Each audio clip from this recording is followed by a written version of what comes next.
শান্তি নষ্টকারী বিজেপি হুঁশিয়ার শান্তি নষ্টকারী বিজেপি হুঁশিয়ার শান্তি নষ্টকারী বিজেপি হুঁশিয়ার শান্তি নষ্ট হলে বিজেপি জবাব চাই জব শান্তিকে নষ্ট হলে বিজেপি সরকার জবাব চাই জব জিতে হবে জিতে হবে আন্দোলন চলছে সংগ্রাম চলছে বাজার কেতার বিখ্যাত আক্রমণকারী করতে হবে বাজার কেতার বিখ্যাত আক্রমণকারী করতে হবে আন্দোলন চলছে সংগ্রাম চলছে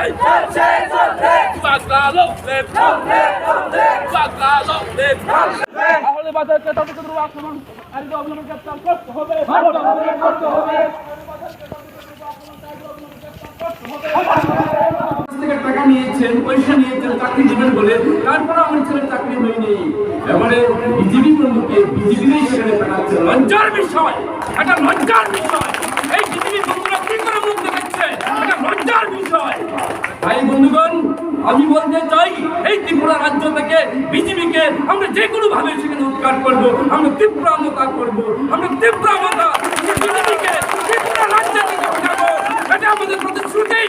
সেই অশান্তিকর পরিবেশ সেখানে সৃষ্টি করেছে গরিব মানুষের সেখানে মারপিট করছে গরিব মানুষের সেখানে গাড়ি জ্বালিয়ে দিচ্ছে গরিব মানুষের বাইক জ্বালিয়ে দিচ্ছে গরিব মানুষের ঘর জ্বালিয়ে দিচ্ছে আজকে বিজেপি রাজ্যের পরিস্থিতি বিজেপি রাজ্যের নেতারা আপনারা দেখছেন মন্ত্রিসভার মধ্যে আজকে অমুক বাবু বিজেপি থেকে উনি বিধায়ক পদ ইস্তফা দিয়ে উনি ঘুরে চলে যান এখন দেখেছেন আমাদের রাজ্যের প্রাক্তন মুখ্যমন্ত্রী বিপ্লব কুমার দেব মহাশয় বাবু কি বলেছিলেন রাখবেন আজকে আমি প্রশ্ন করতে চাইছি বিপ্লব বাবু আপনি কোথায় আছেন আপনি 10,300 দেশের জীবন সেখানে নষ্ট করেছেন 140 জন সেখানে মৃত্যুবরণ করেছে আপনাদের কারণে আপনারা বলেছিলেন 2018 সালের আগে যদি সরকার তাহলে 10,300 ব্যবস্থা করতে পারবেন আমরা দেখতে পাচ্ছি 10,300 দেশের চাকরি যায়নি সেখানে আর কি আইন আমরা দেখেছি 10,300 দেশের চাকরি সেখানে বহাল রয়েছে আজকে শিক্ষামন্ত্রী কাতলা মাছ মোটা মাছ কি বলছে আমি জানি না লজ্জা দেখা উচিত আপনার লজ্জা দেখা উচিত এই রাজ্যের যুবক যুবতী শিক্ষিত মানুষ যে মাস্টাররা যে শিক্ষকরা এই রাজ্যের ছেলে মেয়েকে সেখানে পড়াশোনা করাচ্ছে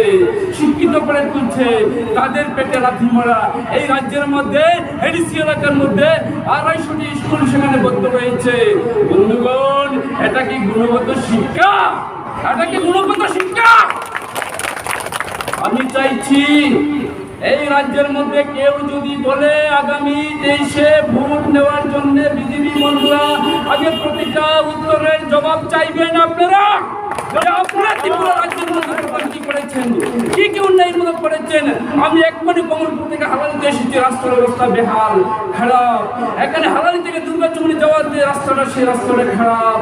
এখানে হালালি থেকে সালামা আমপাশা যাওয়ার যে রাস্তাটা খারাপ রাজ্যের মধ্যে প্রতিটা রাস্তা সেখানে